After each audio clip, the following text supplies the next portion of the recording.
بعضې خلک په خپل ژوند کې ډېر غټ اچیومنټس وکړي، خو ولې دغه اچیومنټس هغې دپاره په ځای د خوشحالۍ کله کله د خفګان سبب جوړ شي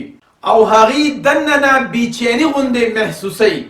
لکه مثلا بعضې خلکو ځان له ګول سیټ کړي وي شهرت حاصلول، ولې کله چې هغه ډیر شهرت حاصل کی نو بیا تنهایی پسې ارمان کوي او وایي چې لږ ساعت مې په تنهایی کې تیر کړي. د دې مطلب دا شو چې اچیومنټ او سکسس دواړه یو څیز نه دی او اکثر خلک د دې باره کې د غلط فهمۍ ښکار دي. د اچیومنټ ساده تعریف دا دی چې تاسو په ژوند کې ځان له چې کوم ګولز سیټ کې هغې ته ورسئ یا هغه حاصل کې، دغه ستاسو اچیومنټ دی. او اچیومنټ همیشه یو ظاهري جسم هم لري او د دې پیمایش هم کیدی شي، ولې سکسس او کامیابی د یو کیفیت نوم دی چې په هغې کې تاسو اطمینان محسوسوي.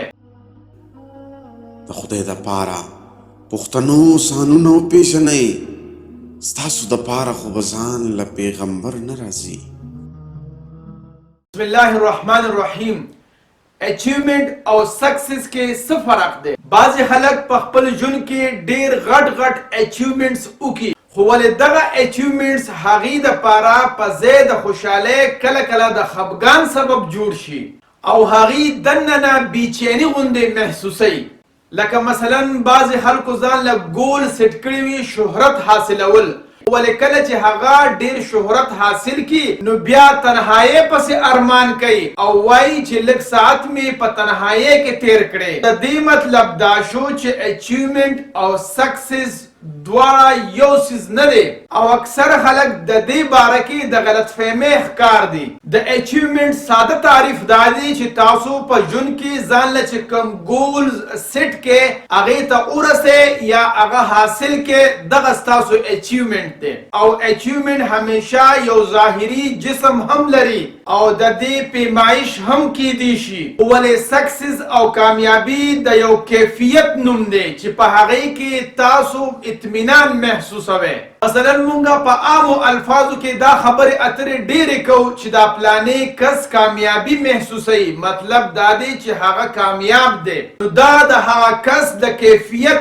اړخ ته اشاره وي او د کامیابۍ دغه کیفیت ته رسېدو دپاره چې کومه لاره ده نو هغه ډېره ازغنه او مشکله ضرور ده، خو ولې په دغه لاره کې تګ انسان ته ډېر زیات اطمینان ورکوي. لکه سید رسول الله صلی الله علیه وسلم ویلي دي چا وی چې د عشق خبرې ګرانې دي،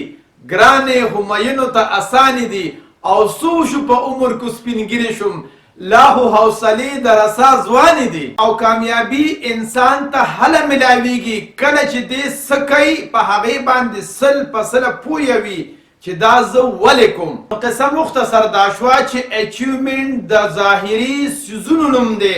یعنې ظاهري څیزونه چې تاسو ته حاصل شي نو تاسو لږ وخت دپاره خوشحالي محسوسوئ. لکه مثلا یو انسان ځان له د حلالو پیسو ګټلو ګول سیټ کړی دی، نو کله چې دې پیسې وګټي نو څه وخته پورې خو دې خوشحاله وي، خو د هغې ګټلو نه وروستو بیا دې کله کله بېچیني هم محسوسوي. همدغه شانتې بعضې خلک ځان له یو سټیټس ګول کیږدي، کله چې هغه عهدې او هغه سټیټس ته دې ورسي نو لږ وخته پورې خو خوشحاله وي خو بیا بېچیني محسوسوي. ولې سکسس او کامیابی چونکې د یو کیفیت نوم دی، یعنې کله چې ستاسو یو مقصد وي په ژوند کې او هغه مقصد کې تاسو شپه او ورځ لګیا یې نو تاسو به خوشحالي محسوسوئ. او کله چې هم بیا تاسو سحر د خوبه پاسئ نو د یو مقصد په نیت به پاسئ او غونډه ورځ به د هغې مقصد حاصلولو کې تیروئ.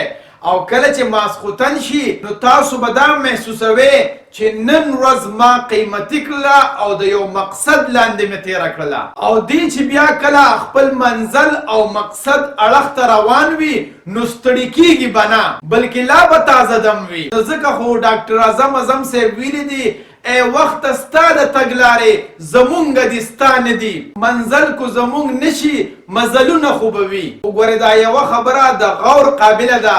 کله چې مونږ خپل منزل اړخ ته روان یو او مونږ ځان له واړه ګولز سیټ کړي وي نو کوم یو ګول هم چې مونږ ته ملاویږي مونږ اچیومنٹ کوو او دا مونږ ته دا نښه راکوي چې مونږ خپل منزل اړخ ته ټیک روان یو او هم د دغې وجې نه زمونږ په چارپیچل کې خلک هم زمونږ نه انسپایر شي او هغې مونږ بیا فالو کوي او هم دغه شانتې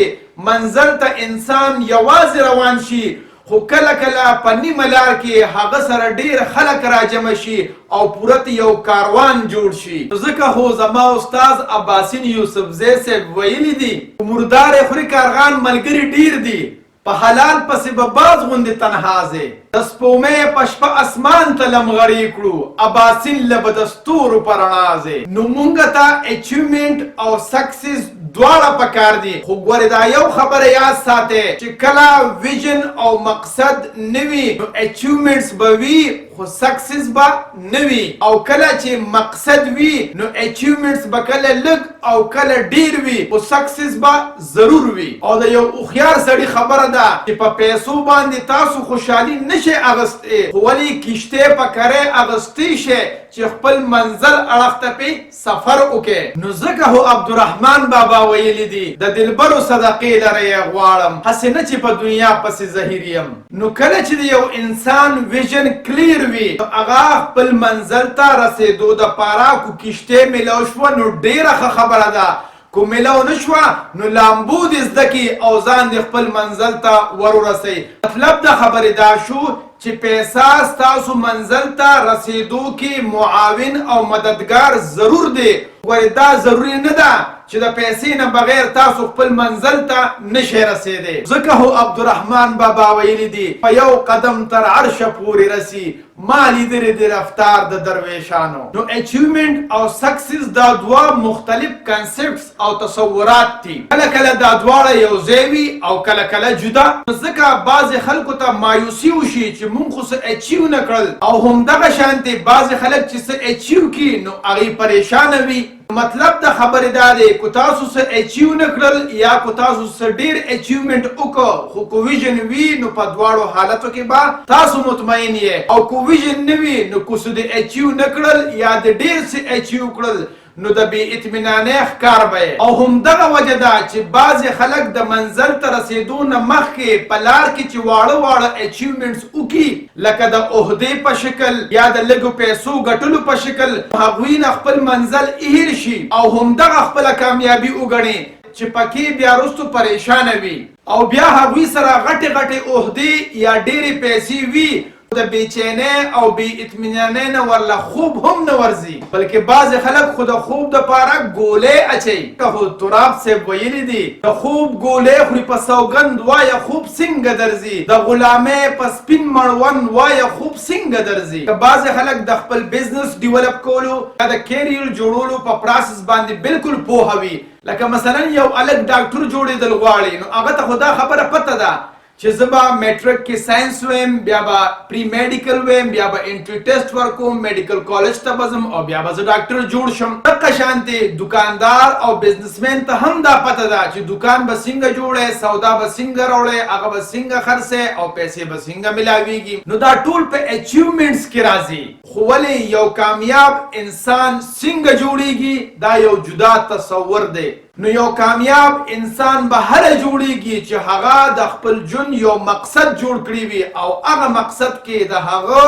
د خپل ځان نه ماسوا د نورو خلکو د فایدې سوچ کړی وي دا نه چې ام زما دام زما ستام زما او زمام زما او همدغه وجه ده چې بعضې خلکو ځان له ګول سیټ کړی وي او هغې ته د ویژن نوم ورکوي خو کله چې دغه ګول دی اچیو کړي نو بیا د نه هیر شي چې ما د دغه ګول حاصلولو دپاره دا سفر ولې شروع کړی و د اچیومنټ او د سکسیس دا تصور کله کله خلکو کې او کله کله د هغوی په ادارو کې به تاسو ته په نظر راځي لکه د مثال په توګه مونږ تیر ویډیو کې د والمارټ د پرپز او د مقصد خبره کړې وه چې د سیم والټن د مرګ نه وروستو د هغې کمپنۍ هغه مقصد د هغه د زوی او د سی او نه هیر شو او بیا هغې په اچیومنټس باندې خپل فوکس کو نو ځکه خو د هغې کمپنۍ زوال شروع شو. نو همدغه شانتې کله چې یو انسان خپل فوکس په اچیومنټ باندې کی او په مقصد باندې فوکس نه کوي نو دته خو به اچیومنټ وشي خو ولې دغه انسان به سکسسفل او کامیابه نشي ګڼلی. او کله چې هم د انسان د جون یا د هغه د ادارې یو مقصد وي بیا هغه کې الله رب العزت دا صلاحیت پیدا کوي چې هغه په خپل هم انسپایرډ وي او د خپل چارپیرچل ملازمین او عام خلک هم انسپایر کولی شي او دا نه چې بیا هغه د مینیپولیشن یا چالبازۍ نه د خپل کسټمرز او د امپلایز د موټیویشن کار اخلي او بیا دا نه چې هغه د مینیپولیشن یا د چالبازۍ په ذریعه سره د خپل امپلایز نه کار اخلي بلکې د هغه امپلایز د هغه نه دونه انسپایر وي چې د هغه د ویژن په حصول کې هغې خپل شپه او ورځ یوه کړي. ولې د دغې کمپنۍ د مالک یو مقصد دی او هغه مقصد هغوی ته په نظر راځي او همدغه شانتې بیا دغه کمپني او اداره د یو ادارې په حیثیت سره کار نه کوي بلکې د یو سوشل موومنټ په توګه باندې کار کوي. مطلب د خپل امپلایز د کسټمر او د عامو خلکو په خدمت کې هغې خپل ژوند تیروي او بیا دغه سی ای او او د کمپنۍ مشر د لیډر په توګه باندې خلک مني. دا یو خبر یاد ساتئ چې عظیم لیډران همیشه ګولډن سرکل کې بیلنس ساتي او هغوی همیشه خپل محاسبه او اکاونټیبلیټي کوي چې آیا زه خپل منزل اړخ ته روان یم او که نه او زما چې کوم قدم یا قلم استعمال لی دا ما خپل منزل اړخ ته بوزي او که نه او هغه بیا هاو ټایپ خلک انسپایر کی او هایر کی او هغوی ولا بیا داسې یو نظام جوړ کی چې په هغې کې څوک هم داخلیږي نو هغه به انسپایرډ وي او خپل منزل اړخ ته به رسیږي. خو د بدقسمتۍ خبره دا ده چې بعضې خلک بزنس یا ادارې چلی خو د هغې یو ویژن او مقصد نه وي ادارې خو ډېرې زیاتې ایکسپینډ شي خو ولې په معاشره کې د هغې ښه امپیکټ نه کریټ کیږي او د هغې امپلایز هم کله کله د هغې نه پریشانه وي ولې چې د هغې په ګولډن سرکل کې بیلنس نه وي او په ګولډن سرکل کې چې کله بیلنس نه وي نو اطمینان به هرګز نه راځي کو تاسو ډېر اچیومنټ هم وکړئ. نو خلاصه د خبرې دا شوه کو زمونږ یو مقصد وي یا مونږ یو اداره یو کمپنی د یو مقصد دپاره جوړه کړې وي نو کو اچیومنټس کم وي یا زیات وي مونږ به په خپله هم مطمئن یو او په معاشره کې به امپیکټ هم کریټ کیږي او کله چې مقصد نه وي نو بیا مونږه زمونږه اداره او کمپنی کو ډېر اچیومنټس هم وکړي مونږ ته به اطمینان هرګز نه وي او نه به په معاشره کې امپیکټ کریټ کیږي. ستاسو د کتلو یو جهان مننه.